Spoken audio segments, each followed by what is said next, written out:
안녕하세요. 50년 넘게 응급실에서 근무한 88세 현역 의사 김명철입니다.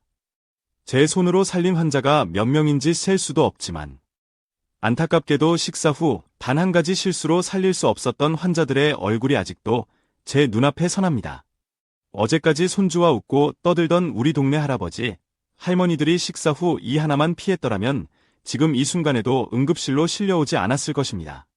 여러분, 중요한 말씀드립니다. 식사 후 30분, 절대 하지 말아야 할 이것에 대해 제가 오늘 모두 알려드리겠습니다. 지난 주말에도 밥 먹고 단 한 가지 실수로 세 분이 돌아가셨습니다. 모두 70대 건강하셨던 분들이었죠. 하지만 제가 오늘 알려드릴 방법만 따르셨다면 지금도 가족들과 함께 하실 수 있었을 겁니다. 지금 이 순간도 누군가의 부모님, 할머니, 할아버지가 이 간단한 지식이 없어 위험에 처해 있습니다. 여러분은 달라질 수 있습니다. 어르신들이 영상 끝까지 보셔야 합니다. 이것이 여러분의 인생의 마지막 10년을 바꿀 수도 있습니다. 제 경험상 여러분이 이 정보를 꼭 아셔야 다른 분들도 구할 수 있습니다. 구독과 좋아요 버튼을 눌러 더 많은 어르신들에게 이 정보가 전해지게 도와주세요. 저는 50년간 수천 명의 환자를 진료하며 깨달은 사실이 있습니다. 식사 후 30분은 모든 노인에게 죽음의 골든 타임입니다. 밥을 먹으면 우리 몸에 피가 위로 몰립니다. 그러면 심장과 뇌에 가는 피가 줄어들어. 이때 잘못된 행동 하나가 여러분의 목숨을 앗아갈 수 있습니다. 제 오랜 환자였던 윤순자 할머니는 지난 추석 맛있는 음식을 드시고 이제 목욕이나 해야지 라는 말을 하고 욕실로 들어가셨습니다. 그리고 다시는 욕실에서 나오지 못하셨습니다. 뇌졸중으로 쓰러진 뒤 발견됐을 때는 이미 늦었죠. 제 기록에는 이런 분들이 너무 많습니다. 평생 건강하게 지내던 정상호 할아버지도 식사 후 바로 등산하러 갔다가 심장마비로 돌아가셨어요. 이 모든 비극은 단 30분만 피하면 막을 수 있었습니다. 아무도 밥 먹고 하면 안 되는 것이 있다고 알려주지 않았나요? 이제 와서 후회해도 소용없습니다. 이런 말을 들을 때마다 제 가슴이 찢어집니다. 의사로서, 인간으로서 더 많은 분들에게 알려드리지 못했다는 자책감이 듭니다. 하지만 여러분은 다릅니다. 지금 이 순간 제가 50년 경험에서 얻은 가장 소중한 지식을 나눠드립니다. 이 영상을 끝까지 보시면 여러분의 생명을 지킬 수 있을 뿐 아니라 소중한 가족들도 구할 수 있어요. 저는 오늘 여러분께 제 손으로 직접 쓴 생명 수첩을 공개합니다. 이 수첩에는 제가 50년간 의사로 일하며 발견한 식사 후 절대 하지 말아야 할 3가지 행동이 적혀 있습니다. 방금 맛있는 밥을 드셨나요? 그렇다면 지금부터 제 말씀을 주의 깊게 들으세요. 이 3가지만 피하면 여러분의 남은 인생이 완전히 달라질 겁니다. 첫 번째, 식사 직후 눕기입니다. 밥 먹고 좀 눕는 게 뭐가 문제야? 이렇게 생각하시나요? 구미에 사는 박명자 할머니도 그렇게 생각했어요. 평생 밥 먹고 누워서 쉬던 박 할머니는 어느 날 점심 먹고 눕다가 갑자기 숨을 못 쉬게 되었습니다. 다행히 병원에 빨리 갔지만 위산이 폐로 들어가 큰 상처를 입었어요. 서울 아산병원 김재호 선생님은 이렇게 말씀하셨어요. 식사 후 바로 누우면 위에 있는 물질이 목구멍으로 올라옵니다. 이게 단순히 속이 쓰린 것을 넘어 폐에 염증을 일으키고 큰 병이 될 수 있습니다. 특히 나이가 많을수록 이런 일이 더 잘 생깁니다. 더 무서운 건 누운 자세에서는 폐렴에 걸릴 위험이 3배나 높아진다는 거예요. 위에 있는 음식이 기도로 들어가면 심각한 병이 됩니다. 나이 든 분들은 이걸로 돌아가시는 경우가 많아요. 두 번째, 뜨거운 물로 목욕하기입니다. 밥 먹고 따뜻한 목욕이 좋다고 생각하시나요? 이게 얼마나 위험한지 아셔야 해요. 순천에 사는 이기현 할아버지는 저녁 먹고 바로 뜨거운 목욕을 즐겼어요. 그러다 어느 날 목욕 중에 갑자기 쓰러졌습니다. 다행히 아들이 빨리 발견했지만 뇌경색으로 오른쪽 팔다리를 움직일 수 없게 되었어요. 심장 전문의 정우 선생님의 연구에 의하면 식사 후 뜨거운 물로 목욕하면 몸의 피 흐름이 크게 바뀝니다. 이미 소화를 위해 위로 피가 가 있는데 뜨거운 물 때문에 피부로도 피가 많이 가요. 그러면 심장과 뇌에 가는 피가 부족해집니다. 이 때문에 뇌졸중 위험이 평소보다 2.8배나 높아진다고 해요. 특히 혈압이나 당뇨가 있는 분들은 더 위험합니다. 세 번째, 과격한 운동하기입니다. 먹고 운동해야 살이 안 찌지, 이렇게 생각하시나요? 서울에 사는 정수철 할아버지는 건강을 위해 점심 먹고 바로 산에 올랐어요. 30년 넘게 그렇게 했지만 어느 날 산에서 갑자기 가슴이 아프고 쓰러졌습니다. 심장 마비가 왔어요. 다행히 친구들이 빨리 도와줘서 살았지만 심장의 30%는 영원히 망가졌습니다. 심장 전문의 이윤정 선생님의 연구에 따르면 식사 직후 30분 안에 힘든 운동을 하면 심장에 큰 부담을 줍니다. 소화를 위해 위에 피가 많이 가 있는데 운동하면 근육에도 피가 필요해요. 그러면 심장이 너무 힘들어집니다. 특히 무거운 것을 들거나 언덕을 오르는 것은 혈압을 갑자기 높여서 뇌출혈이나 심장 마비의 원인이 될 수 있어요. 식사 후 이런 위험한 행동을 하면 우리 몸은 어떻게 될까요? 먼저 혈압이 크게 변합니다. 갑자기 높아졌다가 낮아지면서 심장과 뇌에 큰 부담을 줍니다. 또 소화가 제대로 안 되어 복통, 설사, 소화 불량이 생길 수 있어요. 더 무서운 것은 갑자기 피가 모자라서 생기는 허혈성 발작입니다. 이는 뇌나 심장에 피가 충분히 안 가서 생기는 병으로 짧게는 몇 분, 길게는 평생 장애가 남을 수 있어요. 의사 선생님들은 이렇게 말씀하세요. 식후 30분은 황금 시간입니다. 이때 편안히 앉아서 쉬면 건강하게 오래 살 수 있어요. 여러분이 영상을 끝까지 보시면 건강하게 100세까지 사는 비밀을 알 수 있습니다. 잠시 후에 계속되는 내용에서 식사 후 꼭 해야 할 건강한 습관들을 알려드릴게요. 자, 이제 위험한 행동들은 알아보았으니 식사 후 꼭 해야 할 좋은 습관들을 알려드리겠습니다. 이 방법들을 따르시면 건강하게 오래 사는데 큰 도움이 될 것입니다. 첫 번째, 바른 자세로 기입니다. 식사 후 최소 30분은 바른 자세로 앉아 있어야 합니다. 허리를 곧게 펴고 앉으면 소화가 잘 되고 위산이 역류하지 않아요. 부산에 사는 김옥순 할머니는 평생 소화 불량으로 고생했어요.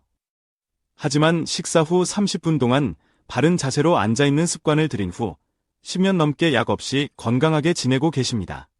밥 먹고 바로 눕지 말고 30분만 앉아있으니 속이 편해졌어요. 이런 간단한 방법을 왜 진작 몰랐을까 싶어요. 두 번째, 미지근한 물 천천히 마시기입니다. 식사 후 10분 정도 지나서 미지근한 물을 한 컵 천천히 마시면 소화에 정말 좋습니다. 너무 차갑거나 뜨거운 물은 피하세요. 대전에 사는 박철수 할아버지는 평생 속쓰림으로 고생했지만 식후 미지근한 물을 마시기 시작한 후 속쓰림이 완전히 사라졌다고 합니다. 물 한 잔이 이렇게 중요한 줄 몰랐어요. 이제 밥 먹고 30분 기다렸다가 따뜻한 물 한 잔 마시는 게 습관이 됐어요. 세 번째, 가벼운 대화 나누기입니다. 식사 후 가족이나 친구들과 즐거운 이야기를 나누는 것도 건강에 매우 좋습니다. 웃으면서 대화하면 스트레스가 줄고 소화도 잘 된다고 해요. 울산에 사는 이영자 할머니는 남편과 식사 후 항상 15분씩 그날 있었던 일을 나누는 시간을 가집니다. 이 습관 덕분에 부부 건강이 모두 좋아졌다고 해요. 밥 먹고 TV만 보다가 이제는 서로 이야기하는 시간을 가져. 이게 우리 부부의 건강 비결이에요. 네 번째, 30분 후 천천히 걷기입니다. 식사 후 30분이 지나면 10에서 15분 정도 천천히 걷는 것이 좋습니다. 너무 빠르게 걷거나 힘든 운동은 하지 말고 편안하게 걸어보세요. 인천에 사는 정영수 할아버지는 식사 후 30분 뒤에 아파트 주변을 한 바퀴 도는 습관을 들였습니다. 그 결과 당뇨약 용량이 절반으로 줄었고 체중도 5kg 감량했다고 합니다. 의사 선생님이 식후 30분 지나서 걷으라고 하셔서 시작했는데 이게 정말 약보다 낫더라고요. 몸이 가벼워지고 당뇨 수치도 좋아졌어요. 여러분이 이 네 가지만 지키면 건강이 정말 달라질 겁니다. 지금까지 식사 후 해야 할 좋은 습관들을 알아봤는데요. 이 영상을 끝까지 보시면 더 많은 건강 비결을 알려드릴게요. 자, 이제 밥을 얼마나 먹어야 하는지, 어떤 음식을 먹어야 하는지 알아보겠습니다. 건강한 식사는 우리 몸을 지키는 기본입니다. 제가 50년 동안 환자들을 만나면서 알게 된 중요한 사실이 있습니다. 식사 후 과도한 졸음이나 피로감을 느끼신다면 이것은 몸이 보내는 위험 신호입니다. 특히 나이가 많아지면 소화 기능이 약해집니다. 그래서 젊었을 때처럼 많이 먹으면 안 됩니다. 속이 부대끼고 졸음이 심하게 오는 건 과식의 증거예요. 부산에 사는 최동철 할아버지는 평생 밥을 많이 드셨습니다. 밥을 많이 먹어야 힘이 생긴다고 생각했죠. 그런데 어느 날 식사 후 졸음과 함께 가슴 통증이 왔어요. 병원에 갔더니 위장이 너무 늘어나 심장을 압박하고 있었습니다. 식사량은 어떻게 정하면 좋을까요? 제가 오랜 경험으로 알려드리는 황금 비율이 있습니다. 여러분의 손바닥 크기만큼의 밥과 반찬을 드세요. 젓가락을 천천히 움직이면서 20번 이상 씹어 드세요. 그리고 배가 80% 정도 찼다고 느껴지면 그만 드세요.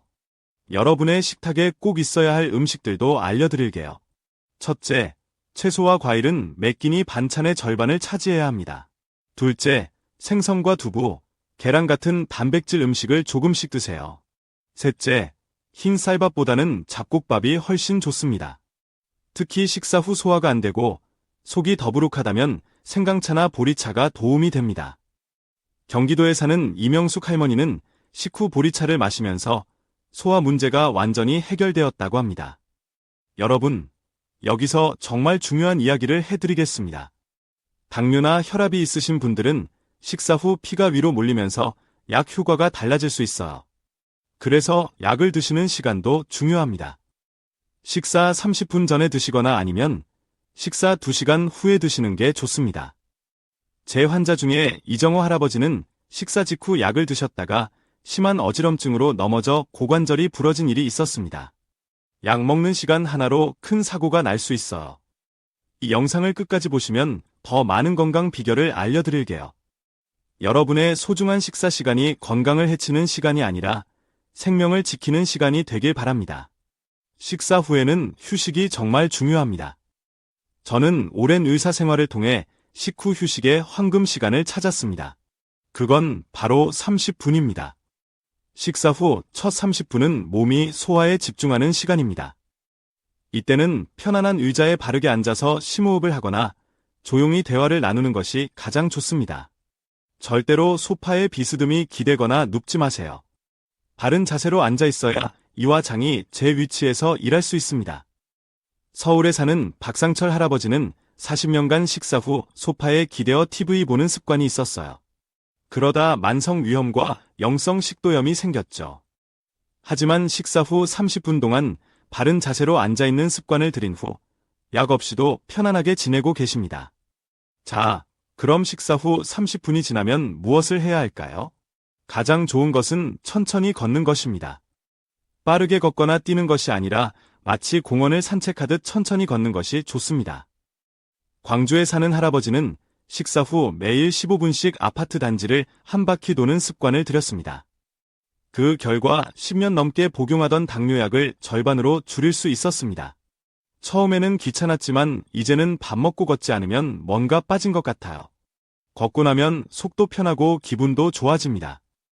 여기서 중요한 것은 식사 후 바로 걷는 것이 아니라 30분 정도 쉰 다음에 걷는 것입니다. 시간을 꼭 지켜주세요. 식사 후 좋은 스트레칭 방법도 알려드리겠습니다. 손을 머리 위로 쭉 올려 기지개를 켜듯 늘려주는 것, 양팔을 옆으로 벌려 가슴을 펴는 것, 상체를 좌우로 부드럽게 돌려주는 것이 도움이 됩니다. 하지만 이런 스트레칭도 식사 후 30분이 지나고 나서 하셔야 합니다. 또한 식사 후에는 TV나 스마트폰을 보는 것보다 책을 읽거나 글씨를 쓰는 것이 더 건강합니다.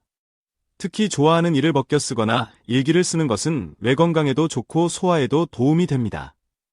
전남에 사는 이상훈 할아버지는 식사 후 10분간 명상을 하고 그 다음 20분간 일기를 쓰는 습관을 가지고 계십니다. 이 덕분에 혈압이 안정되고 수면의 질도 좋아졌다고 합니다.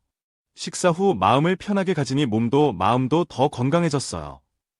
이런 작은 습관들이 제 삶을 바꿨습니다. 여러분이 영상을 통해 배운 내용을 꼭 실천해보세요. 식사 후 30분은 누워있지 말고, 뜨거운 물로 목욕하지 말고, 과격한 운동을 하지 말고, 바른 자세로 앉아있다가 천천히 걸어보세요. 이것만으로도 여러분의 건강이 달라질 겁니다.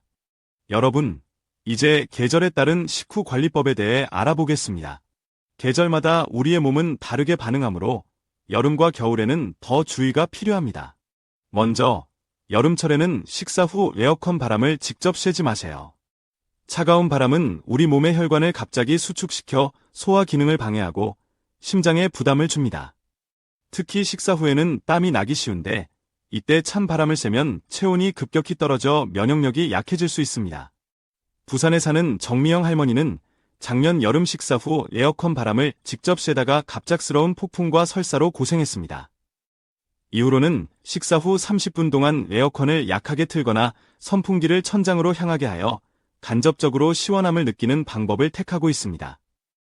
여름철에는 식사 후 미지근한 물이나 보리차를 천천히 마시는 것이 가장 좋습니다. 너무 찬 음료는 위장을 수축시켜 소화를 방해할 수 있습니다. 반대로 겨울철에는 식사 후 갑자기 밖으로 나가지 마세요. 따뜻한 실내에서 식사한 뒤 갑자기 찬 바깥 공기를 접하면 혈관이 급격히 수축되어 혈압이 상승할 수 있습니다. 이는 뇌졸중이나 심장마비의 원인이 될 수 있어요. 서울에 사는 이정호 할아버지는 작년 겨울 점심 식사 직후 쓰레기를 버리러 밖에 나갔다가 갑작스러운 어지럼증을 느꼈습니다. 다행히 큰 사고로 이어지지는 않았지만 이후로는 식사 후 최소 30분은 실내에서 다가 있고 있습니다. 겨울철에는 식사 후 따뜻한 생강차나 계피차를 마시는 것이 좋습니다. 이런 차는 몸을 따뜻하게 하여 소화를 도울 뿐만 아니라 혈액순환도 촉진시킵니다. 특별한 상황에서의 식후 관리법도 중요합니다. 외식을 했을 때는 더욱 주의해야 합니다. 외식은 보통 집에서 먹는 것보다 기름지고 짜기 때문에 소화에 부담을 줍니다. 외식 후에는 집에 돌아와 바로 눕지 말고 최소 1시간은 활동적으로 지내는 것이 좋습니다. 약을 복용하는 분들은 식사와 약 복용 시간을 잘 조절해야 합니다. 혈압약이나 당뇨약은 의사의 지시에 따라 식전 또는 식후에 복용해야 합니다. 특히 여러 종류의 약을 복용하는 경우 식사 시간과 약 복용 시간 사이에 적절한 간격을 두는 것이 중요합니다. 마지막으로 혼자 사는 어르신들을 위한 특별한 조언을 드리겠습니다. 혼자 식사할 때는 특히 식후 관리에 신경을 써야 합니다. 식사 후 갑자기 아프거나 불편함을 느끼면 바로 도움을 요청할 수 있도록 전화기를 가까이 두세요. 또한 식사 후 최소 1시간은 누군가와 통화를 하거나 교류를 갖는 것이 좋습니다. 대구에 사는 한영자 할머니는 혼자 살지만 식사 후에는 항상 딸이나 이웃과 10분 정도 통화를 하는 습관을 가지고 있습니다. 이런 작은 습관이 위급 상황에서 생명을 구할 수 있습니다. 혼자 살아도 밥 먹고 나서 누군가와 말하는 것이 얼마나 중요한지 몰라요. 작년에 식사 후 어지러움을 느꼈을 때 전화 통화 중이었던 덕분에 빨리 도움을 받을 수 있었어요. 여러분, 이제 식사 후 관리의 중요성에 대해 모두 알게 되셨습니다. 식사 후 30분 동안 절대 하지 말아야 할 3가지 행동, 그리고 꼭 해야 할 건강한 습관들을 기억해 주세요. 제가 50년 의사 생활을 통해 깨달은 것은 건강은 거창한 것이 아니라 이런 작은 습관들에 의해 지켜진다는 것입니다.